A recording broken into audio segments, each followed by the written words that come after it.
या कुत्र्याचं नाव आहे आलोका आणि तो जगभरात फेमस झालाय. बौद्ध भिक्खूंच्या एका गटासोबत या आलोकानं 3000 किलोमीटरची वॉक ऑफ पीस नावाची पदयात्रा केली आणि त्याला जग ओळखू लागलं.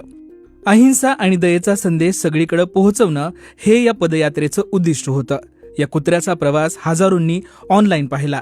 तो बर्फातून उन्हातून तासनतास चालत राहिला. 2022 मध्ये भारत भेटीवर आलेल्या बौद्ध भिक्खूंच्या एका गटासोबत या कुत्र्यानं चालायला सुरुवात केली.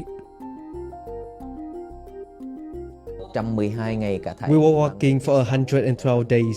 Then Aloka joined us on day 6 and followed us the whole journey. Và đi theo. मग भिक्खूंनी या भटक्या कुत्र्याला स्वीकारलं आणि त्याचं नाव ठेवलं आलोका. या कुत्र्यानं अमेरिका, श्रीलंका आणि नंतर थायलंडलाही प्रवास केलाय. आता तो याच पदयात्रेसाठी भारतात पुन्हा आलाय.